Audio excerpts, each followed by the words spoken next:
Hello అండి, నమస్తే. అందరు బాగున్నారా? నేను మీ శైలజ. మనం కోడూరు కౌసల్యాదేవి గారు రచించిన భాగ్యచక్రం నవల చదువుకుంటున్నాం కదా. చూద్దాం. హాస్పిటల్గా లక్ష్మింటిగా సూటిగా చూస్తూ అడిగింది జయశ్రీ. ఆమె నిర్మోహమాటం తనలో కలిగించిన ఆశ్చర్యభావ పరంపరలను పైకి దోచ్యం కానీయలేదు శ్రీనగేష్.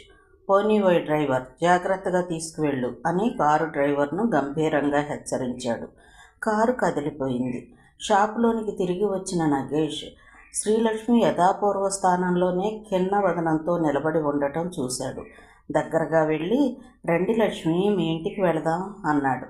భారంగా తలెత్తిన శ్రీలక్ష్మి కనులు తడిసి ఉన్నాయి. నా గురించి మీరు నిష్ఠూరాలు పడతారా అన్నది దీనంగా. పర్వాలేదు రండి, ఇది షాపు, ఇక్కడ అంతగా మాటలు బాగుండవు అని పరిసరాలను గుర్తు చేశాడు. గ్రహించిన శ్రీలక్ష్మి మరి మాటలు పొడిగించక మౌనంగా అతనితో నడిచింది. పరిచయాలు అక్కర్లేకనే శ్రీనగేష్ను గుర్తించిన శ్రీనివాసరావు, సుశీలాదేవి అత్యంతంగా ఆదరాన్ని చూపారు నగేష్ పట్ల. మీ ఊరు వస్తే మా అమ్మాయికి చాలా మర్యాదలు చేశారని చెప్పింది, కృతజ్ఞులం అన్నారు. అమ్మాయి గారు ఏదో అతిగా చెప్పినట్లున్నారండి. అదేమీ లేదు, ఏదో సాధారణ మర్యాద అంతే అన్నాడు నగేష్ ప్రత్యుత్తరంగా. అవునవును, మీ ఇంటికి తీసుకువెళ్ళి ఓదార్చి మర్యాదలు చేయడము, మీ పనులు మానుకుని వెంట నౌకర్ని సాయం పంపడము అంతా ఒట్టిదే కదూ. సుశీలాదేవి మాటలకు శ్రీనగేష్ చిరునవ్వే సమాధానమైంది. చూడండి డాక్టర్ గారు, ఏదో వివాహం అంటూ అనుకున్నాం, దైవ నిర్ణయం మరోలా ఉంది. దానికి ఆ జయశ్రీ మమ్మల్ని నిందించడం ఏమిటి చెప్పండి. అయినా ఈ పిల్ల అసలు అక్కడికి ఎందుకంట వెళ్ళడం? ఏమిటో ఆ వెర్రి అభిమానం నాకు తెలియదు. కాఫీ ట్రేతో ప్రవేశించిన శ్రీలక్ష్మి, ఎందుకమ్మా ఆ విషయాలన్నీ ఆయనతో, ఆయనకు విసుగ్గాకపోతే అన్నది. విసుగేముంది, పెద్దవారు మాట్లాడుతుంటే చెప్పనీయండి అన్నాడు నగేష్ మర్యాదగా. లక్ష్మి మాట నిజమేలేండి, ఏదో నా బాధ కొద్దీ నేను అన్నాను. కలుసుకోక కలుసుకున్నాం, మళ్ళీ ఎప్పటికో. ఈ కొద్ది కాలము ఈ పనికి మాలిన మాటలతో వృధా చేసుకోవడం దేనికి అని ఊరుకున్నది సుశీలాదేవి. నలుగురు కాఫీలు తీసుకున్నాక మెల్లగా సంభాషణకు ఉపక్రమించాడు శ్రీనివాసరావు. అయితే మన స్వగ్రామం ఏ ఊరు డాక్టర్ గారు చెప్పాడు నగేష్. మీ ఆసుపత్రి విషయాలన్నీ అమ్మాయి చెప్తూ ఉంటే వినడానికి చాలా ఆనందమైంది సుమండి. నిజంగా మీది చాలా చక్కని ఆదర్శం సమాధానం చెప్తూనే కూర్చున్న చోటు నుంచి లేచాడు నగేష్. మరి నాకు సెలవిప్పించండి. ఇప్పుడే? ముగ్గురు ఒక్కసారి అన్నారు. ఇంకా ఊళ్ళో చూసుకోవలసిన పనులు ఉన్నాయండి. ఆ పనులు అయ్యాక ఇవాళే వెళ్ళిపోవాలి, లేకుంటే అక్కడ ఊళ్ళో పేషెంట్స్కి ఇబ్బంది పాపం. సరే, రోగులంటున్నారు కనుక కానీ లేకుంటే వెళ్ళనివ్వం అన్నది శ్రీలక్ష్మి నవ్వి. వీలైనప్పుడు వస్తూ ఉండండి అంటూ సాగనంపారు శ్రీనివాసరావు, సుశీలాదేవి. రండి, కారులో డ్రాప్ చేస్తాను హాస్పిటల్ దగ్గర అన్నది శ్రీలక్ష్మి. ఎందుకులేండి, నేను వెళ్ళిపోతాను. నాకు ఎలాగూ బజారుకు వెళ్లాల్సిన పని ఉంది కదా, రండి. వెళ్ళండి, శ్రీనివాసరావు కూడా అన్నాడు. శ్రీలక్ష్మి, నగేష్లు కారులో బయలుదేరారు. కొన్ని క్షణాలు నిశ్శబ్దంగా గడిచిపోయింది. కారు మెత్తగా పరిగెడుతూనే ఉంది. కొద్దిగా స్లో చేస్తూ, మీరు నిజంగా ఇప్పుడు ఆసుపత్రికి అత్యవసరంగా హాజరవ్వాలా అని అడిగింది శ్రీలక్ష్మి. అంతవరకు నిదానంగా రహదారి వైపు చూస్తున్న శ్రీనగేష్ మెల్లగా దృష్టి పక్కకు తిప్పాడు ఆమె వైపు. శ్రీలక్ష్మి అతని వంక చూడడం లేదు, స్టీరింగ్ తిప్పుతూ ఉంది. దృష్టి బాటపైనే నిగిడ్చి ఉంది. మా ఇల్లు, మా కుటుంబము నచ్చలేదా అలా పారిపోతున్నారు? ఆమె స్వరం సహజంగానే ఉన్నా ఏదో నిష్ఠూరత దాగినట్లు అనిపించింది శ్రీనగేష్కు.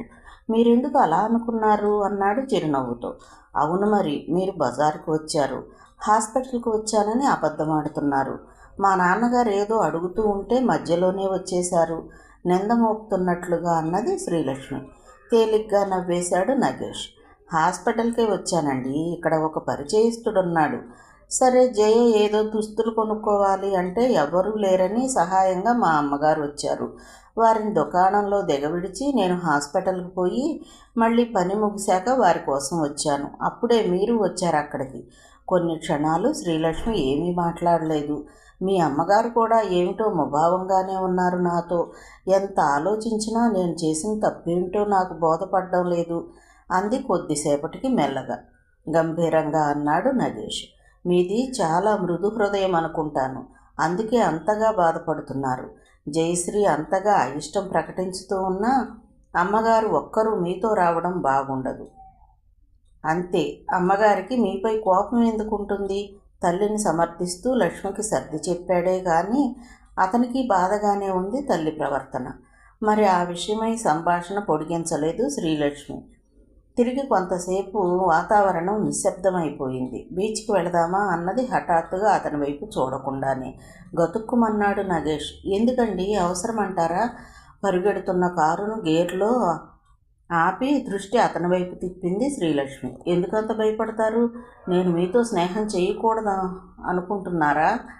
చాలా నొచ్చుకున్నాడు నగేష్. నేను ఆ దృష్టితో అనలేదు లక్ష్మి. ఏమేమో ఊహించుకుని ఎందుకంత బాధపడతారు?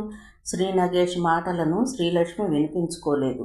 సాధారణంగా నేనెవ్వరితోనూ స్నేహం చెయ్యను డాక్టర్ గారు. నిర్మలమైన మనస్సును, ఆప్యాయతను కాంక్షిస్తాను నేను. కొన్ని ప్రత్యేకమైన పరిధులలో స్నేహం చేసేవారిని చూస్తే నాకు ఆశ్చర్యంగానూ అసహ్యంగానూ కూడా ఉంటుంది. నేను అలా పై మర్యాదలు పాటిస్తూ శుష్కప్రియులు లాగా నటించలేను. అందుకే మీ సౌమ్యత, ఆదరణ, ఆప్యాయత చూసిన క్షణం నుండి మీరు, మీ అమ్మగారు నాకు గుర్తురాని క్షణమే లేదు. పోనీండి, మీతో స్నేహం చేసే అర్హత, అదృష్టం నాకు లేకపోతే ఏం చేస్తాను? అంటూనే శ్రీలక్ష్మి హాస్పిటల్ దారిగా తిప్పబోతున్న స్టీరింగును బలవంతంగా తాను మళ్ళీ తిన్నగా తిప్పాడు నగేష్. ఇప్పుడు మీకు మాటల రూపంలో ఏమైనా చెప్పే కంటే మీ ఆహ్వానాన్ని, ఆజ్ఞను శిరసావహించితేనే మీకు నా మనసు అర్థమవుతుంది. సరే పోనివ్వండి, మీ చిత్తం వచ్చిన చోటికి అన్నాడు చిన్నగా నవ్వుతూ. థ్యాంక్స్, మనస్ఫూర్తిగా నవ్వింది శ్రీలక్ష్మి. అయితే ఊరవతల కొండల వైపుగా వెళదాం. మీ ఇష్టం అన్నాను కదా, కానీ ఒక్కటే విన్నపం. నేను ఇంటికి మాత్రం ఇవాళే వెళ్ళిపోవాలి. ఓ ఎస్. ఊరి వెలుపల అందమైన పరిసరాలలో కారాగింది. శీతాకాలం కావటం వల్ల ఆ సాయంత్రపు ఎండకు తీక్షణత లేకపోయింది. ప్రశాంతంగా ఏ వృధా చికాకు లేక ఉన్న ఆ ప్రకృతిలో సూర్యతాపంతో అందాలను సొంతం చేసుకుంటున్న ఆ ఉన్నత గిరి శిఖరాలను, లలితమైన తరుపత్రాలను చూస్తూ ఒక పర్వత పాద తరుఛాయన కూర్చున్న వారిరువురికి కొద్దిసేపు సంభాషణే కరువైపోయింది. ఇలా మౌనంగా గడిపివేయడానికి కంపెనీ అక్కర్లేదండి, ఒక్కరైనా తేలిగ్గానే గడిచిపోతుంది అన్నాడు నగేష్ నవ్వుతూ. ప్రతిగా శ్రీలక్ష్మి కూడా నవ్వింది. మాట్లాడడం లేదని నిందా? పోనీ సంభాషణ మీరే ప్రారంభించకూడదు? ఓహో, పిలవగానే వచ్చినందుకు అలుసైపోయాననుకుంటున్నాను అన్నాడు తెచ్చిపెట్టుకున్న గంభీర స్వరంతో. కిలకిలా నవ్వేసింది శ్రీలక్ష్మి. చాలా చక్కగా మాట్లాడతారండి మీరు. నిజంగా మాట్లాడాలనే కోరి తీసుకువచ్చాను, కానీ తీరా మాటలే కరువైపోయాయి అన్నది తల వంచి గడ్డి మొక్కలు పీకుతూ. నిజమే, ఒక్కొక్కప్పుడు మనసంతా భావమయమైన కంఠం అకారణంగా మోగపోతుంది. కొంతసేపు వాతావరణ పరిశీలనలోనే అలా గడిచిపోయింది కాలం. మనసు నిండుగా ఉన్న వేళ మాటలు దొరకవు అన్నాడు శ్రీనగేష్ చిరునవ్వుతో. అవును, ఇంక వెళదామా? అలాగే, కానీ ఏమిటో మీరు వెళ్ళిపోతానంటే బాధగా ఉంది. ఎందుకో తెలియని ఆత్మీయతానుబంధాలు ఏర్పడిపోయాయి మీతో. మళ్ళీ ఎంతకాలానికో తమ దర్శన భాగ్యం. అలా అనకండి. కారు వైపు నడుస్తూ సంభాషణ సాగింది. నన్నేదో గొప్పగా అతీతుడిగా మాట్లాడుతున్నారు మీరు. నేను మీ వంటి వాడినే. వీలైతే మళ్ళీ రేపే వస్తాను. రేపేనా? సంతోషంగా అంది శ్రీలక్ష్మి. అవును, మీతో ఓ విషయం మాట్లాడాలి అనుకుంటున్నాను, కానీ సంశయంతో మాట్లాడలేకపోయాను. ఏమిటండి అది? అంత సంశయం దేనికండి? నిరభ్యంతరంగా మాట్లాడవచ్చు అంటూనే కారు మెల్లిగా బయలుదేరదీసింది శ్రీలక్ష్మి. ఆమె వైపు చూస్తూ మంద్ర గంభీర స్వరంతో అన్నాడు నగేష్. ఇదేమీ షరతుగాను బలవంతంగాను మాత్రం భావించకండి. ఒక సంగతి అర్థిస్తున్నాను, మీరు అంగీకరిస్తే ఆనందిస్తాను. సందేహం వద్దు, చెప్పండి. మీ మాట నేను కాదన్ను. నా చేత కాదనిపించే విషయం ఏది మీరు అనరు. మీపై ఆ గౌరవం, నమ్మకం నాకున్నాయి. కృతజ్ఞుణ్ణి పరిపూర్ణ దరహాసవదనంతో అన్నాడు నగేష్. చెప్తున్నాను, ఏమీ కలవరపడకండే. శ్రీపతి గారికి కొంత మనసు బాగుండలేదని మీకు తెలుసు కదా? అవును, ఆయనకు ఒక్కొక్క వ్యక్తిని చూస్తే ఒక్కో విషయం గుర్తుకు వస్తే మనోవైకల్యం ఒక్కో రీతిగా ఉంటుంది. ఒక్కో రకం ధోరణి వచ్చేస్తూ ఉంటుంది. అది మీకు తెలుసా? అంత వివరంగా తెలియదు, చెప్పండి. నేను ఆయన కుమారుల వయసు వాడిని కావడంతో నన్ను చూసినప్పుడల్లా ఆయన ధోరణి ఓ ప్రత్యేక మార్గం తొక్కుతుంది. ఆ కుమారుడికి ఉత్తరం రాయమని, ఢిల్లీ వెళ్ళి తీసుకురమ్మని అంటూ ఉంటారు. విచారభారంతో వినసాగింది శ్రీలక్ష్మి. కారు హారన్, మోటారు శబ్దం ఇటువంటివి ఏమి వింటున్నా చూస్తున్నా భయంతో నిలువున గజగజలాడిపోతారు. కేకలేసి ఏడుస్తారు. చెప్పడం ఆపి శ్రీలక్ష్మి వంక దృష్టి తిప్పాడు. కారు పట్టణంలో ప్రవేశించడం వల్ల జాగ్రత్తగా రోడ్డు మీదనే దృష్టి ఉంచి కారు నడుపుతోంది శ్రీలక్ష్మి. ఏం చెప్పడం ఆపేశారు అన్నది 5 నిమిషాలు పోయాక అతని వైపు చూడకుండానే. డాక్టర్ మాట్లాడలేదు. చెప్పండి డాక్టర్ గారు, ఇందులో నేను చేయవలసిన పనేముంది అడిగింది శ్రీలక్ష్మి. నా మాట వినగానే కంగారు పడకుండా జాగ్రత్తగా ఆలోచించండి. అలాగే చెప్పండి. అంతలోనే కారు హాస్పిటల్ ముందు ఆగింది. కారు దిగి తలుపు వేస్తూ తన వైపే చూస్తున్న శ్రీలక్ష్మితో అన్నాడు, మిమ్మల్ని అచ్చంగా ఆనాటి పెళ్లి కుమార్తె వేషంలో చూస్తే శ్రీపతి గారిలో కదలికలు ఎట్లా ఉంటాయో చూడాలని ఉంది. వింటూనే ఉలిక్కి పడింది శ్రీలక్ష్మి. ఏమీ మాట్లాడలేకపోయింది. కనుపాపలు కలవరంతో కదలాడాయి. కోపం వచ్చిందా? మెల్లని స్వరంతో అడిగాడు నగేష్. తల తిప్పింది శ్రీలక్ష్మి. మరి బాధపడుతున్నారా? మిమ్మల్ని ఏదో వైద్య పరికరంగా ఉపయోగిస్తున్నానని బాధపడవద్దు. ఇలా అడగటానికి నాకు సిగ్గుగా ఉంది, కానీ నమ్మకంగా చెప్పలేను. కానీ ఆయన పరిస్థితి మిమ్మల్ని ఆవేశంలో చూసిన తర్వాత కొంత మెరుగవుతుందని ఆశిస్తున్నాను. భారమైన హృదయంతో నిట్టూర్చింది శ్రీలక్ష్మి. సిగ్గుపడటం, బాధపడటం ఇదివరకే అయిపోయాయి. ఇప్పుడిక అటువంటిది ఏమీ లేదు. ఈ దురదృష్ట జాతకురాలి వలన కూడా ఒక జీవితం బాగుపడుతుందంటే అంతకంటే కావలసినదేమీ లేదు. కానీ బొత్తిగా నన్నంత హీనంగా చూస్తున్న జయశ్రీ ఇంటికి రావడం అంటేనే ఏ మూలనో అభిమానం తలెత్తుతోంది. ఎంతైనా మానవ మాత్రులం కదా అంటూ నవ్వలేక నవ్వింది. పట్టరాని సంతోషాన్ని పైకే ప్రదర్శించాడు శ్రీనగేష్.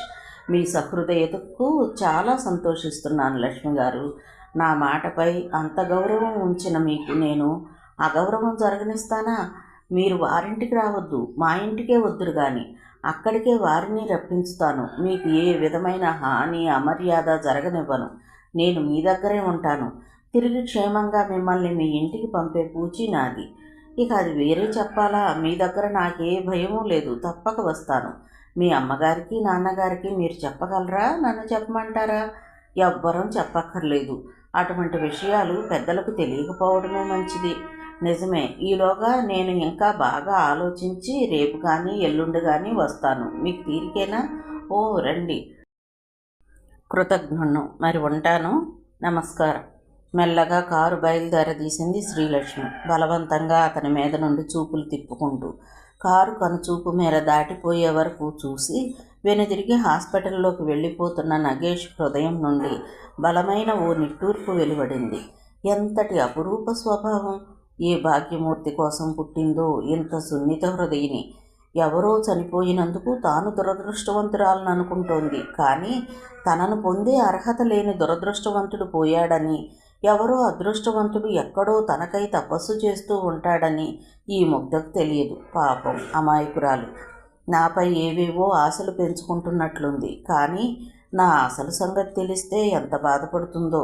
అంతవరకు రానివ్వకూడదు. ఎప్పుడో సమయం చూసి త్వరలోనే నా విషయం చెప్పేయాలి. అమ్మా అని మీద వాలిపోయిన శ్రీధరుణ్ణి కళ్ళు కాయలు కాచిపోయాయిరా బాబు అంటూ గుండెలకు హత్తుకున్నది శ్రీదేవి. అమ్మా మరే, నేను అప్పుడప్పుడు నీకోసం ఏడ్చేవాడిని. బాగా చూడాలని ఉండేది. శ్రీదేవి కన్నీరు ఇంకా కట్టుబడలేదు. అలా ఆ బాలుడి తల అక్కున చేర్చుకుని సవరిస్తూ ఉండిపోయింది. పిల్లవాడికి మాత్రం అదేమీ పట్టలేదు.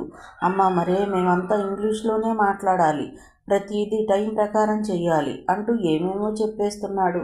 అందాలు చిందుతున్న ఆ పసిబాలుణ్ణి చూస్తూ జయశ్రీ కొంతసేపు అలా ముగ్ధురాలైపోయి మౌనంగా ఉండిపోయింది. మరేం అమ్మా, హరగోపాలని మా స్నేహితుడు అబ్బాయి ఉన్నాడు.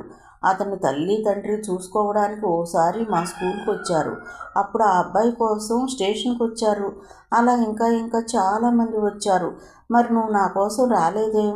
ఇక్కడికి వచ్చాను కదా బాబు, ఎలాగో గొంతు సరిచేసుకుని సమాధానం చెప్పింది శ్రీదేవి. ఎవరత్తయ్య ఈ అబ్బాయి? ఇక ఆశ్చర్యం పట్టలేక జయశ్రీ ప్రశ్నించింది. నిన్ను అమ్మ అంటాడేమిటి అంది. శ్రీదేవి విషాదంగా నవ్వి ఏమో అనేలోగానే శిశింద్రిలాగా శ్రీధర్ చెప్పాడు సమాధానం. నువ్వెవరు? మా అమ్మను అత్తయ్య అంటావేం? మా అమ్మ చాలా మంచిది. మా నాన్న డాక్టర్. డాక్టర్? జయశ్రీ అమిత విస్మయంతో అరిచింది. డాక్టర్ డాక్టర్ అని తనలో తానే గొణుక్కుంది. మీ నాన్న డాక్టరా? ఎవరాయన? డాక్టర్ శ్రీ నగేష్ హుందాగా గర్వంగా చెప్పాడు శ్రీధర్. అదేమిటమ్మా అలా అడుగుతారు? మన డాక్టర్ గారు అబ్బాయి గారే. నౌకరు కారు నడుపుతున్న డ్రైవరు కూడా ఇద్దరూ ఒకేసారి సమాధానం చెప్పారు. జయశ్రీ మానసిక స్థితి వర్ణనాతీతం. ఒక్కసారిగా ఆ వార్త చెప్పిన వ్యక్తులు, అందుకు కారణభూతుడైన ఆ బాలకుడు, అతని తండ్రి, లోకం అంతా అసహ్యకరంగా కనపడసాగాయి. మాటలకందని ఆవేశం అవి ప్రతి కదలికలోనూ ప్రదర్శితమయ్యాయి. శ్రీధర్ను పురుగును చూసినట్లుగా చూసింది. మేనత్తును అసహ్యంగా చూసింది. పరిగెడుతున్న కారులో కూర్చోవడమే ఓ మహాపాపంగా, అపరాధంగా భావించింది. ఈ మనుషులెవ్వరినీ చూడటం ఇష్టం లేనట్లుగా కారు కిటికీలో నుంచి ముఖం బయటకు పెట్టి కూర్చుంది.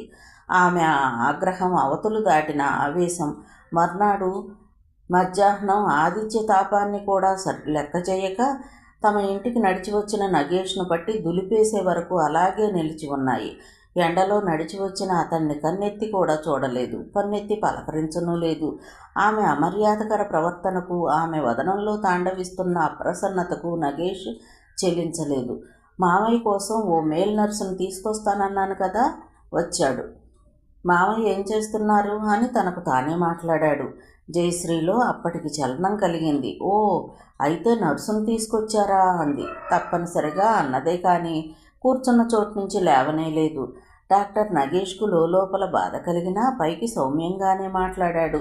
మామయ్య ఏం చేస్తున్నారు? నర్సుకు అతన్ని చూపించి అతని పనేమిటో చెప్పి నేను వెళ్ళిపోతాను. నడు పైకి అంటూనే చంద్రం ఇలా రా అని పిలిచాడు. వెంటనే నర్సు చంద్రం ఎదరకు వచ్చాడు. మేడ మీదకు నడిచిన ముగ్గురికి ఓ ప్రత్యేకమైన దృశ్యం కంటపడింది. శ్రీపతి ఏదో పుస్తకంలోని కాగితాలను ఒక్కటొక్కటే తీసి కసిగా, కక్షగా, ముక్కలు ముక్కలుగా చింపిపోస్తున్నాడు.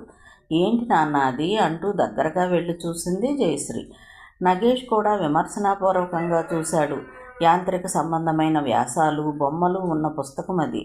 ఆ పుస్తకంలో ఉన్న కారు, రైలు, విమానం బొమ్మలను కోపంగా, కసిగా చింపి పారేస్తున్నాడు శ్రీపతి. నగేష్ను చూసి చూడవయ్య చూడు, మారణాయుధాల కంటే అధికంగా మట్టు పెట్టి మసి చేస్తాయి ఇవి మనుషులను. ఈ వెధవ వాహనాలు, వీటిని గురించి పెద్ద గొప్పగా పుస్తకాలు అచ్చువేసి ప్రచారం చేస్తారా? ప్రచారం, మూర్ఖులు, అజ్ఞానులు. ఎంతకు కోపం తగ్గక ఆ పుస్తకాన్ని ఇంకా కాళ్ళ కింద పడేసి నలిపివేయసాగాడు. నిన్న డాక్టరు శ్రీకాంత్తో పాటు అతని స్నేహితుడెవరో బ్లాక్ డెవలప్మెంట్ ఆఫీసర్ వచ్చాడు ఇక్కడికి. ఏదో పుస్తకం ఇక్కడ మర్చిపోయి వెళ్ళినట్లున్నాడు అని చెప్పింది జయశ్రీ. అదే సంగతి అంటూనే నగేష్, పోనీలండి మనకెందుకు ఆ పుస్తకం గొడవ, కాసేపు సరదాగా మాట్లాడుకుందాం, కూర్చోండి అన్నాడు శ్రీపతితో. అనుభవజ్ఞుడైన నర్సు చంద్రం త్వరగా ఆ పుస్తకం, కాగితాలు తీసి దాచేశాడు. శ్రీపతి ఎవరితోనూ మాట్లాడలేదు. పోయి కిటికీ దగ్గర అన్యమనస్కంగా నిల్చున్నాడు. రాత్రి చాలా పెద్ద గొడవ చేశారు నాన్న. మీ ఇంటికి కబురంపితే నువ్వింకా రానేలేదని తెలిసింది అంది జయశ్రీ ఏదో నేరం ఆరోపిస్తున్నట్లు. ఏ కారణం వల్ల గొడవ జరిగింది? శ్రీ నగేష్ ప్రశ్న. డాక్టర్ శ్రీకాంత్, అతని స్నేహితుడు, ఆ స్నేహితుని కారులో ఈ దారిన వెళుతూ ఓసారి చూసిపోదామని ఇక్కడ దిగి లోనికి వచ్చారు. ఆ కారు హారని వింటూనే మామూలుగా గొడవ ప్రారంభించేశారు నాన్నగారు. వింటూనే చాలా ఆగ్రహపరవశుడయ్యాడు శ్రీ నగేష్. ఒకవేళ ఏ కారణాన్నైనా గొడవ ప్రారంభించితే వచ్చి చూడమని చెప్పినందుకు పనిగట్టుకుని వచ్చి లేని గొడవను తెచ్చి ప్రశాంతతను పాడు చేశాడన్నమాట. ఏమిటి ఇతని ఉద్దేశం? తనలో తానే అనుకున్నట్లుగా అన్నాడు. పాపం ఆయన తప్పే ఉందిలేండి, ఓసారి ఎలా ఉన్నామో చూసిపోదామని వచ్చారు. మధ్యన శ్రీకాంత్ను ఆమె వెనకేసుకురావడం శ్రీ నగేష్కు ఆశ్చర్యం కలిగించింది. వెంటనే సంభాషణ మార్చేశాడు. అయితే ఈ గొడవ అయ్యాక తెల్లవారి మామూలుగానే నిద్రలేచారా? మరే విశేషమూ లేదు. ఇప్పుడు నేను తెచ్చిన నర్సు చాలా క్వాలిఫైడ్. నీకు ఇక ఎటువంటి ఆందోళన, శ్రమ లేకుండా రాత్రింబవళ్ళు జాగ్రత్తగా చూసుకుంటాడు. నెలకొక్కసారి మాత్రం పట్నం పోయి 2 రోజులుండి తన కుటుంబాన్ని చూసుకుని వస్తాడు, అంతే. అతడికి ఇక్కడే భోజనం సౌకర్యాలన్నీ కల్పించి నెలకు 30,000 ఇయ్యి చాలు. అంగీకారమేనా?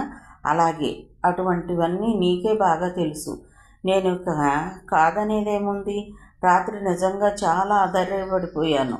అదేం వద్దు జయ, ఏ పరిస్థితుల్లోనైనా ధైర్యంగా ఉండడం నేర్చుకో అంటూ ఉండగానే శ్రీపతి వచ్చి వారి దగ్గర కూర్చున్నాడు.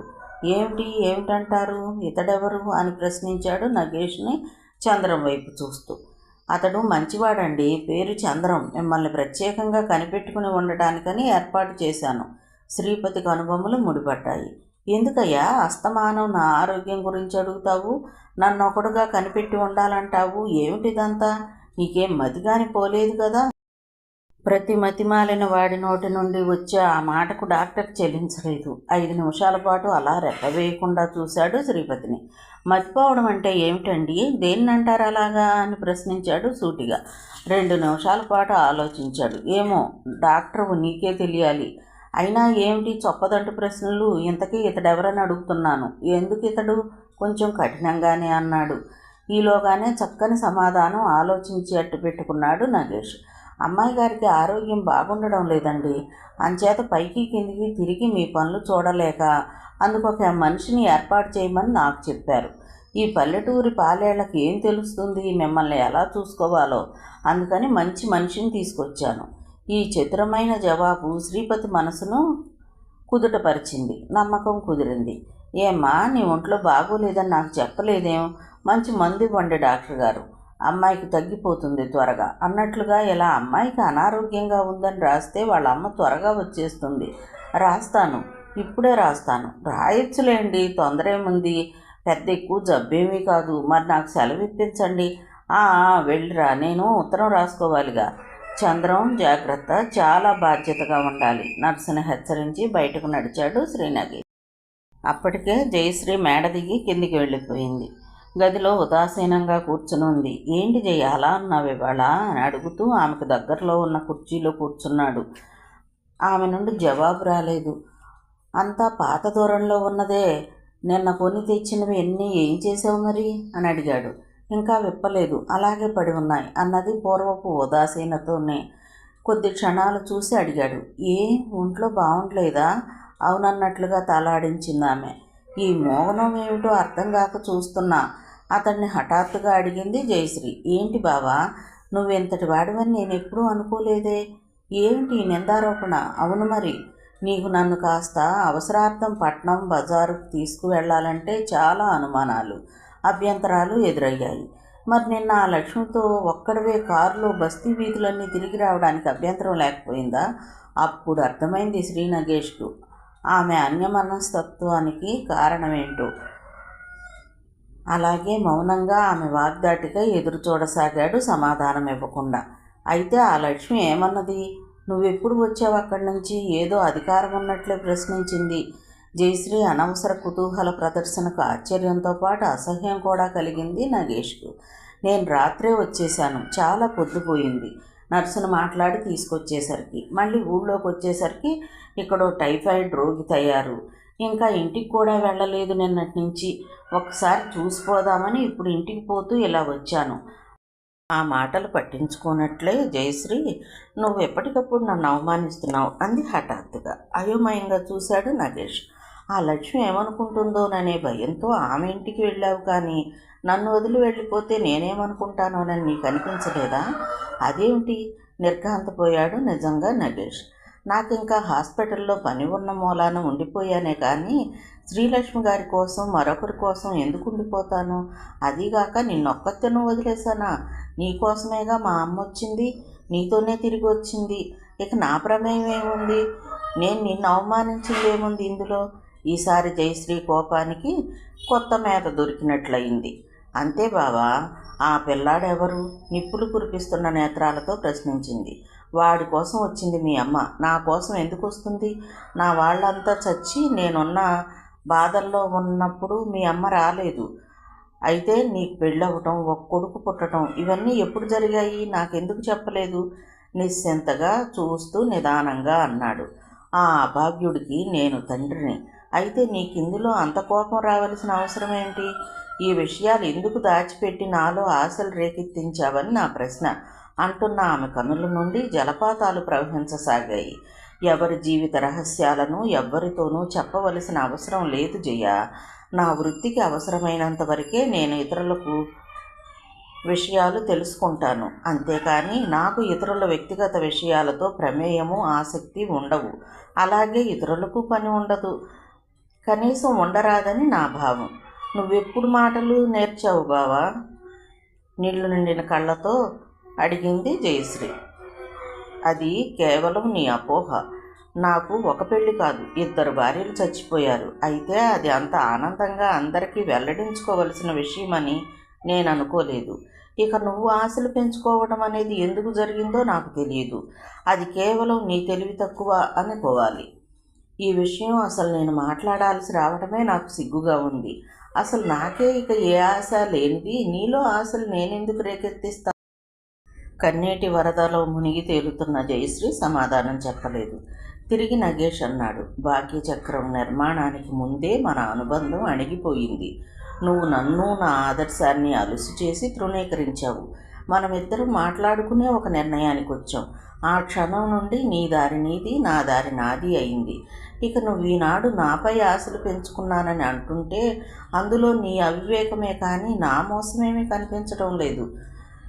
జయశ్రీ బదులు పలకకపోయినప్పటికీ ఆమె కోపతాపాలు, బరువైన ఆమె నిట్టూర్పులోనే తెలుస్తున్నాయి.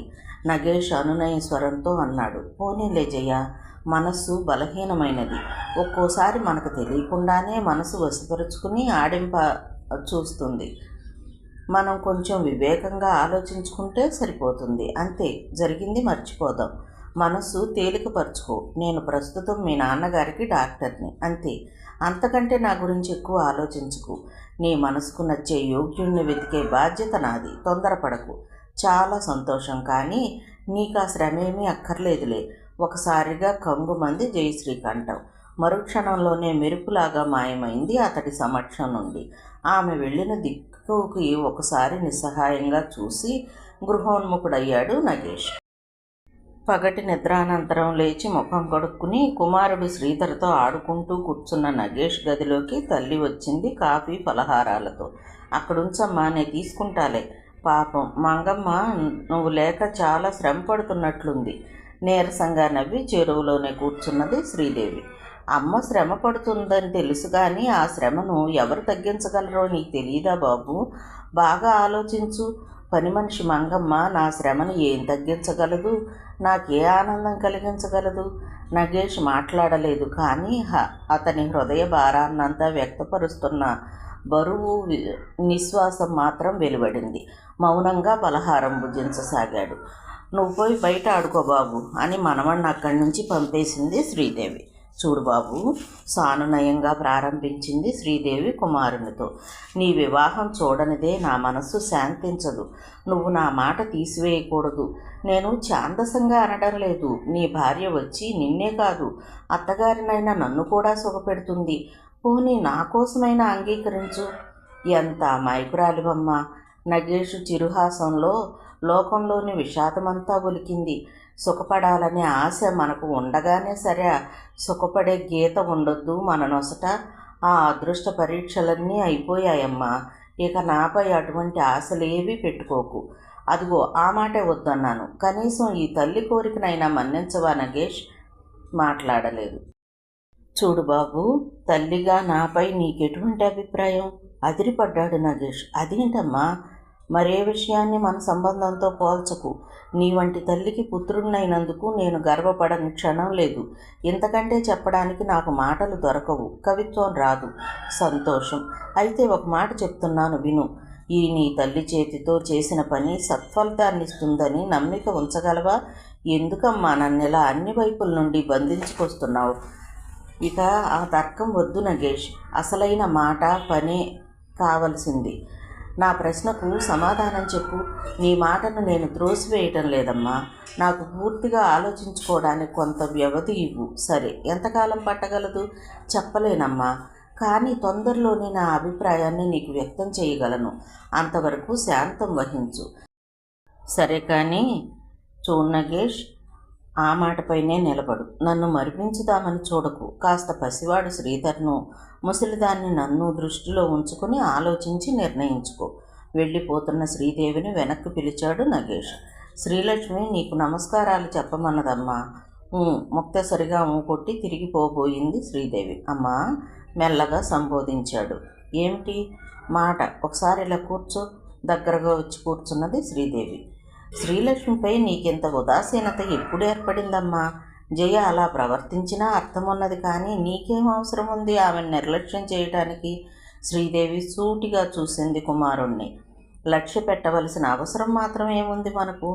అదేమిటమ్మా అలా అంటావు? ఆ రోజున అంత మర్యాదలు చేసి పంపలేక పంపావే మన ఇంటి నుండి. ఇంతలోనే ఇంతటి అల్పభావం ఎలా ఏర్పడింది? మీ అమ్మగారికి ఎందుకో నాపై కోపం వచ్చిందంటూ లక్ష్మి చాలా బాధపడింది. తర్వాత శ్రీదేవి వదనం అప్రసన్నమైపోయింది. ఆ పిల్లపై నాకేమీ ఆగ్రహమైతే లేదు, కానీ ఆ నష్టజాతకురాలతో ఇక మీదట పొత్తు మాత్రం పనికిరాదు అంటూనే చరచరా నడిచింది. వెళ్ళిపోతున్న తల్లినే చూస్తూ నిస్సహాయంగా నిట్టూర్చాడు నగేష్. ఇదే అమ్మ కోపానికి కారణం. ఎన్ని అనుభవాలు జీర్ణించకపోయినా, ఎన్నేళ్లు పైబడినా ఆపదలంటే ఎంత భయం మానవులకు. అందరిలాంటి మనిషే కదా ఆమె కూడా. పాపం దైవఘటనకు ఆమె ఏం చేస్తుంది? అడుగడుగునా శ్రీలక్ష్మి మాటలు, అమాయక సరళ స్వభావము, ముగ్ధమోహన రూపము గుర్తుకు రాసాగాయి నగేష్కు.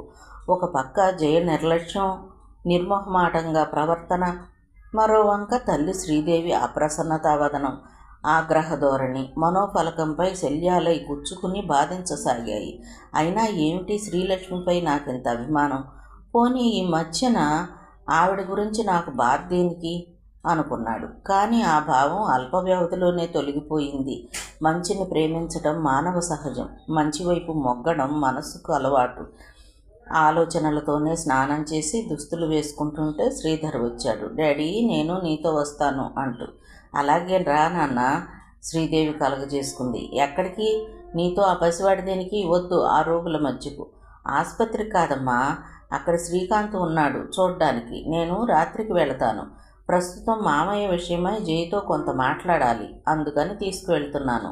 శ్రీదేవి వదనంలో వర్ణాలు త్వరగా మారిపోయాయి. అక్కడికైతే అస్సలు వద్దు. నా బంగారు తండ్రిని ఎవరు చిన్నచూపు చూడడం, కించపరచడం నేను సహించలేను అంటూ అక్కడి నుండి నిష్క్రమించింది శ్రీదేవి. నగేష్ గ్రహించగలిగాడు. అయితే ఆ తొలినాడు కారులో వస్తూ జయశ్రీ అమ్మతో చాలా అప్రియంగా ప్రవర్తించి ఉంటుంది. అవును, నాతోనే అంత నిష్కర్షగా మాట్లాడింది. బాబుని చూడగానే మరింత మండిపడి ఉంటుంది. అయితే అమ్మ అటువంటి విషయాలను స్వయంగా నోటితో చెప్పదు.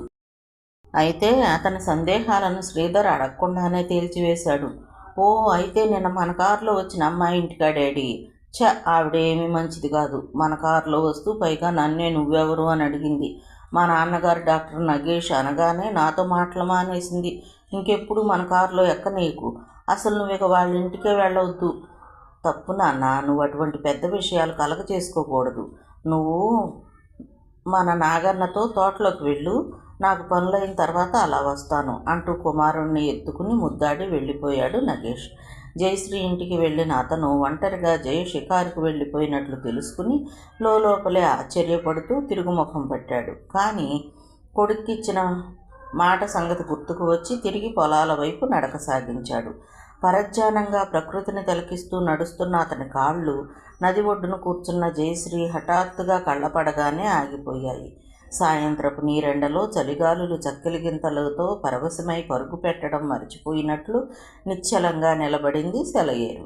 ఆ ఏటి ఒడ్డున తనను తాను మరిచిపోయి కూర్చుని ఉన్నది జయశ్రీ. జయ, ఏమిటలా ఒక్కతివే వచ్చావు? మామయ్యను కూడా తీసుకురాలేకపోయావా అని ప్రశ్నించాడు మెల్లని స్వరాన.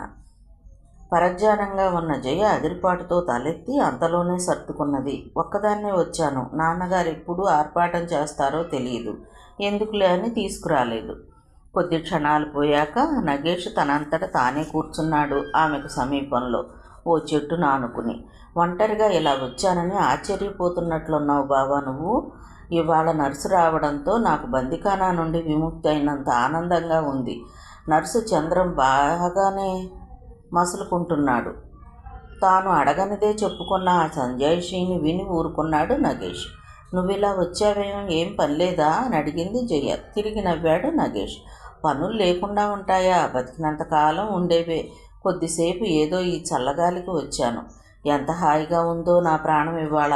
వైజాగ్లో రోజు సముద్ర తీరానికి వెళ్ళేదాన్ని, కానీ ఇక్కడ ఒక అవాంతరం ఉన్నది. అందరూ వింత జంతువును చూసినట్లు చూస్తారు. అయినా నాకు లెక్కలేదనుకో. ఎప్పుడో ఒకప్పుడు మళ్ళీ ఇక్కడి నుండి వెళ్ళిపోతాను కదా. అంచేత ఇక్కడ జనాన్ని అంతగా లెక్క చేయాల్సిన అగత్యం నాకు లేదు. జయశ్రీ ఎప్పటి మాదిరిగా నిశ్చింతగా నిబ్బరంగా మాట్లాడుతున్నందుకు లోపల సంతోషించాడు శ్రీ నగేష్. తన విషయంలో ఆమెకు ఆగ్రహమైతే కలిగింది, కానీ మనస్సును నిరాశ మాత్రం ఆవరించలేదు. అది అదృష్టమే. ఆ విషయాన్నే అతని మాటల సందర్భంలో పైకే వెల్లడించాడు. జయ అదేదో అనవసరమైన ప్రస్తావనలాగా మౌనం వహించింది. బొత్తిగా మాటలు జరక్క విసుగనిపించి తిరిగి తనే అడిగాడు, మామయ్య ఉదయం ఉత్తరం రాశారా? నవ్వింది జయ. లేదు, చంద్రం ఏదో చెప్పి మరిపించేశాడు. అయితే జయ, మీ నాన్నగారికి ఈ మధ్య చాంచల్యం కలిగిన తర్వాత శ్రీలక్ష్మి ఎప్పుడైనా వారికి కనిపించిందా? ఎందుకు అలా అడుగుతున్నావు? ముఖం చిట్లిచ్చింది జయశ్రీ. ఊరికినే. ఆమెను చూస్తే ఆయన హృదయంలో గత అనుభవాలు ఎలా ఉంటాయో. జయశ్రీ ముఖం జేబురించింది. శ్రీలక్ష్మి మీకు అన్నీ చెప్పిందన్నమాట. నివ్వెరపోయాడు నగేష్ ఈ అనుకోని అభియోగానికి. లేదు జయ, భగవత్ సాక్షిగా నీ గురించి నాకేం చెప్పలేదు. ఏంటి అలా మాట్లాడుతున్నావు? చెప్పినా నాకేం భయం లేదనుకో. ఈ ఊరు రాకముందు 2 సార్లు వచ్చింది హాస్పిటల్లో ఉండగా చూడటానికి. ఓసారి తల్లిదండ్రులతో కలిసే వచ్చింది. అయితే అప్పుడు మామ ఏమన్నారు? కుతూహలంగా ప్రశ్నించాడు నగేష్. తిరస్కారంగా నిర్లక్ష్యంగా అన్నది జయశ్రీ. ఏమన్నారా? అంతవరకు నేను రానివ్వలేదు. ఏమవుతారోనని నేను ఆలోచించాను. దాన్ని చూస్తే ఆవేశం శోకం అధికమై అసలు ఆయన మనగలరా అనే సందేహం వచ్చింది. నగేష్ అలాగే మౌనంగా వినసాగాడు. సగర్వంగా చెప్పేసింది జయశ్రీ. అసలు ఆమెను నాన్నగారిని చూడనీయలేదు నేను. ఇక వాళ్లతో ఎటువంటి పరిచయం నాకు ఇష్టం లేదు. నగేష్ ఏమీ మాట్లాడలేదు. తాను ఆమెను అడగవలసిన విషయం ఇక అడగాల్సిన అవసరం లేనట్లే తోచింది. ఎవరి ఆలోచనలలో వారు లీనమైపోయి కూర్చున్న ఇద్దరూ ఒక్కసారిగా జీప్ హారని విని చెగుతులై అటు చూశారు. బాట వెంబడి సాగిపోతున్న జీపు నది ఒడ్డున ఉన్న వారిని చూసి ఆగింది. హలో, గుడ్ ఈవినింగ్ అంటూ block development officer doctor Srikanth దాని నుండి దిగొచ్చారు. నగేష్ జయశ్రీ ఇద్దరూ ప్రత్యభివాదం చేశాక అందరూ తిరిగి ఏటి ఒడ్డున ఆసీనులయ్యారు. కాలువలో పశువులను కడిగి ఇళ్లకు తోలుకుపోతున్న పశువుల కాపర్లు తమను వింతగా విస్మయ నేత్రాలతో తిలకించడం చూసిన ఆఫీసర్, కంట్రీ బ్రూట్స్ అన్నాడు నవ్వుతూ జయశ్రీతో. ఎగ్జాక్ట్లీ అన్నది జయశ్రీ తిరిగి నవ్వుతూ సమాధానంగా. శ్రీకాంత్ నవ్వుతూ, మా డాక్టర్ గారికి ఇటువంటి సంభాషణలు రుచించవు అన్నాడు నగేష్ను సూచించి. అందరూ అటు చూశారు. గంభీరత్వం చెందిన స్వరంతో అన్నాడు నగేష్. అవును, ఏ తావున ఏ నేడన బ్రతుకుతున్నామో ఆ స్థలాన్ని ఆ ప్రజలను చేతనైతే సరిదిద్దాలే కానీ అధిక్షేపించి అమర్యాదగా మాట్లాడడంలో మన ఆధిక్యత కనిపించదు. శ్రోతల అందరి వదనాలు మాడిపోయాయి. బీడీఓ ప్రయత్నపూర్వకంగా సంభాషణను మార్చివేశాడు. పాపం మీకు ఇక్కడ పొద్దుపోవడం చాలా కష్టమే అన్నాడు జయశ్రీతో. ఏం చేస్తాను, కర్మ అన్నది జయశ్రీ ముఖం కొట్టుకుంటూ. అన్నట్టు మీ నాన్నగారు నిన్న బాగా నిద్రపోయారా? మళ్ళీ ఏ గొడవ లేదా? లేదు, బాగానే ఉన్నారు. వెరీ పిటిబుల్ అంటూ సానుభూతిని ప్రకటించాడు. ఇక సంభాషణ లోతుకుపోతున్నట్లు గ్రహించిన నగేష్ తొందరగా లేచాడు కూర్చున్న చోటు నుండి. ఇంక వెళదామా? వెళ్ళొచ్చులేదు, కాసేపు కూర్చుందాం అంది జయశ్రీ. మామయ్యను పూర్తిగా నర్సుపై వదిలిపెట్టడం ఇప్పుడే అంత మంచిది కాదు జయ, రా వెళదాం అన్నాడు నగేష్ నచ్చజెప్తున్నట్లు. అతని మాటను తేలిగ్గా తీసేసింది జయశ్రీ. పర్వాలేదులే బావా, ఏముంది, ఇంటికి వెళ్ళిన దగ్గర నుంచి ఆ పిచ్చి గొడవ, ఒంటరితనమే కదా. సరే అయితే నేను వెళుతున్నాను. నగేష్ నడక సాగించాడు. శ్రీకాంత్ అతన్ని అనుసరించాడు. నేను మిమ్మల్ని జీపులో దిగబెడతాలేండి జయశ్రీతో ఆఫీసర్ అనడం నగేష్కు స్పష్టంగా వినిపించింది. మీ మరదలు చాలా ధైర్యస్తురాలే అన్నాడు శ్రీకాంత్ గుంభనంగా నవ్వుతూ నగేష్తో. నగేష్ గాత్రంలో కోపం ప్రతిధ్వనించింది. ధైర్యం కాదు, అమాయకత్వం. లోకజ్ఞానం కొరవడిన అటువంటి వారిని చూసి హేళన చేయడం కంటే జాలిపడ్డం నేర్చుకుంటే బాగుంటుంది. ఆ మాటల్లోని అయిష్టతను గ్రహించిన శ్రీకాంత్ మరి మాట్లాడలేదు. హఠాత్తుగా అన్నాడు నగేష్. అయితే మిస్టర్ శ్రీకాంత్, హాస్పిటల్లో మీరు నేను ఇద్దరం లేకపోతే అక్కడ పేషెంట్ల గతి ఏం కాను? అపరాధిలా శ్రీకాంత్ మౌనం దాల్చాడు. ఖరారుగా అన్నాడు నగేష్. మరోసారి ఇలా జరగకూడదు. హాస్పిటల్కు అది చెడ్డ పేరు. పేరు సంగతి అటుంచి మన బాధ్యతను కూడా గుర్తుంచుకోవాలి. రోగుల ప్రాణాలు మన చేతిలో ఉంటాయి. మీరెక్కడికైనా వెళ్ళదలుచుకుంటే నాతో చెప్పాలి. హాస్పిటల్లో నేనే ఉండేవాడిని. ఆ మాటతో చిన్నబుచ్చుకున్న శ్రీకాంత్ సారీ చెప్పాడు. ఇంకెప్పుడు అలా జరగనీయనన్నాడు. ఎన్నిసార్లు కబురంపినా జయశ్రీ ఈ వారం రోజుల నుండి మన ఇంటికి రావడం లేదు అన్నది శ్రీదేవి ఒకనాడు కొడుకుతో. పోనీ నువ్వు కబురంపడం తేలిగ్గా అనేశాడు నగేష్. అయ్యో, అంత తేలిగ్గా వదులుకోగలమా? ఏదో చిన్నతనం, తొందరపడిందనుకో. ఏమిటో నీకు పిచ్చి, ఇక కబురంపను. అయినా పాపం పూర్తిగా జగిన్ అనేందుకు కూడా వీల్లేదు. పాపం పిచ్చి తండ్రితో ఒంటరితనం భరించడం ఎంత కష్టం. అది నిజమే, అంగీకరించింది శ్రీదేవి. అందుకు నేను మళ్ళీ కబురంపాను. ఏదో చిన్నపిల్ల కదా, తొందరపాటు సహజం. బండి పంపించాను. అంతలోనే బండి వచ్చి ఆగటం, జయశ్రీ అందులో నుంచి దిగటం, లోనికి ప్రవేశించడము జరిగింది. రాజయ్య, ఏంటి రావడం మానేశావు అంటూ ఆహ్వానించాడు నగేష్. ఏమ్మా, ఏ కళనున్నావో, ఇన్నాళ్లకు వచ్చావు అన్నది శ్రీదేవి. జయశ్రీ ముఖంలోని దరహాస వికాసాలు ఏమీ కనిపించలేదు. అసలు నేనే రావాలనుకుంటున్నాను ఇవాళ. మీ మంగమ్మ వచ్చిందా ఊరి నుంచి? ఎందుకు? శ్రీదేవి ప్రశ్న. ఆమెను రేపు ఓసారి మా ఇంటికి పంపించగలవా అత్తయ్య? రేపు చిన్న విందు చెయ్యాలని సంకల్పం. తల్లి కుమారులు ఇరువురు లోలోన ఆశ్చర్యం పొందారు. ఎందుకమ్మా నీకంత గొడవ? మీ నాన్న చూస్తే ఆ వరస, నీకు మరో ఆసరా లేదు. శ్రీదేవి చనువుగా అన్నది. గొడవ ఏమున్నదిలే, కాస్త ఏదో విధంగా సందడి కల్పించుకుని నలుగురితో మసులుదామని. సరే, శ్రీదేవి తప్పనిసరిగా అంగీకరించింది. అలాగే పంపిస్తాలే. రేపు ఉదయమే పంపించనా? ఏం బావా, రేపు ఉదయం నీకు తీరికేనా? వీలుంటుందా? జయశ్రీ ప్రశ్నకు నగేష్ కలవరపడ్డట్టుగా నటించాడు 2 క్షణాలు. ఎందుకు? నేను కూడా వచ్చి వంట చెయ్యాలా మీ విందుకు? జయశ్రీతో పాటు శ్రీదేవి కూడా పకపకా నవ్వేసింది. ఆ తర్వాత నవ్వును కట్టివేసుకుని చెప్పింది జయశ్రీ. నీకు ఒకవేళ ఉదయం తీరిక లేని పనులేమైనా ఉంటే విందు రాత్రికి ఏర్పాటు చేద్దామని, అంతే. ఎప్పుడైనా ఒకటేలే. సరే అయితే ఉదయం 10 గంటలకు వచ్చేయాలి, నువ్వు అత్తయ్య కూడా. అబ్బాయి వస్తాడులేమ్మా అంది శ్రీదేవి. అవును, నువ్వెందుకు వస్తావు? పిలవడం నాదే తప్పు అంటున్న జయశ్రీ నేత్రాలకు అప్పుడే అటుగా వచ్చిన శ్రీధర్ కనిపించాడు. వెంటనే బుసలు కొడుతున్నట్లు లేచి విశ్వేశా వెళ్ళిపోయింది. తల్లి కొడుకులిద్దరూ ముఖముఖాలు చూసుకున్నారు. కొద్ది క్షణాల నిశ్శబ్దం అనంతరం శ్రీదేవి నోటి నుండి అప్రయత్నంగా ఆమెకు తెలియకుండానే మాటలు వెలువడ్డాయి. ఏమిటో, ఆడపిల్లకు ఈ విందులు గొడవ ఏంటో నాకేం నచ్చలేదు. నగేష్ ఆ విషయం తనకు అనవసరం అన్నట్లు తుష్ణీభావంతో ఎటో చూస్తూ కూర్చున్నాడు. మాట్లాడవేం అబ్బాయి, రెట్టించింది శ్రీదేవి. ఎందుకు మాట్లాడాలమ్మా? అది ఆవిడ ఇష్టం, మనకేం? అదేం మాట? అంతేనమ్మా, ఆ అమ్మాయితో మనకేం సంబంధం? ఆమెపై మనకే అధికారం ఉంది గనక విమర్శించటానికి? ఆవిడకి అలవాటైన తీరులో ఆవిడ నడుచుకుంటుంది. మనకేం బాధ మధ్యన? ఏదో చిన్నతనం తెలియక శ్రీదేవికి ఆమెపై ఎంతో అభిమానం, అందుకే సమర్థించుకోవాలని చూసింది. నగేష్ గంభీరంగా అన్నాడు. నువ్వన్నది నిజమేలేమ్మా, చిన్నతనం వల్ల తెలిసి తెలియని ప్రవర్తనే అనుకో. కానీ చూడు, పెద్దవాళ్ళు శ్రేయోభిలాషులు ఇచ్చే సలహాలను కూడా గ్రహించలేనంత చిన్నతనము, తెలివి తక్కువ కాదుగా. అదొక విధమైన అహంభావ స్వభావం, అంతే. మనకు అనవసరం ఈ విమర్శ. ఏం జరిగిందేమిటి? ఏం లేదులే, ఊరికే మాట మాత్రంగా అన్నాను చెప్తూ మరి గోప్యంగా ఉంచలేకపోయాడు నగేష్. మొన్న సాయంత్రం ఒంటరిగా షికారుకు బయలుదేరి వెళ్తే అక్కడ జయ ఊరవతల కాలువ ఒడ్డున కూర్చునుంది. నేను స్నేహాన ఏదో చెప్పబోయాను. అలా ఒంటరి షికారులు మంచిది కాదని తేలిగ్గా తీసి పారేసింది. మేము అక్కడ ఉండగానే బీడీఓ వచ్చాడు. చీకటి పడుతోందని నేను లేచి వచ్చేస్తూ ఆమెను కూడా రమ్మంటే రాలేదు. ఒంటరిగా ఆ సమయంలో అతనితో కబుర్లు వేసి కూర్చుంది. వింటున్న శ్రీదేవి మాట్లాడలేకపోయింది. ఎదుటి మనిషి విలువ, మాట విలువ ఆమెకు బొత్తుగా తెలియదమ్మా. తండ్రిదొక పిచ్చి ధోరణి, ఈమెదొక మంకుపట్టు, అంతే. చాలాసేపటికి కానీ తేరుకోలేకపోయింది శ్రీదేవి. కడకు నెమ్మదిగా లోపలికి పోబోతూ అన్నది. శ్రీలక్ష్మి తిరగడం లేదు అంత విచ్చలవిడిగా. అయినా ఈ కాలపు పిల్లలే అంత కాబోలు, చదువుకున్న వాళ్ళాయే. కాదమ్మా, ఖండితంగా అన్నాడు నగేష్.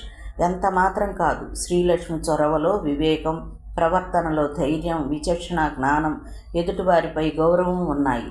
ఆ ఇద్దరికి నువ్వు పోలిక పెట్టొద్దు. శ్రీలక్ష్మి తీరు వేరు, నడవడిక వేరు, నిండు పాత్ర, సహజ గంభీర. శ్రీదేవి సమాధానం ఇవ్వకుండా లోపలికి వెళ్ళిపోయింది. అమ్మా, ఒక్క మాట. ఏమిటి? ఒక్క కోరిక మన్నిస్తావా?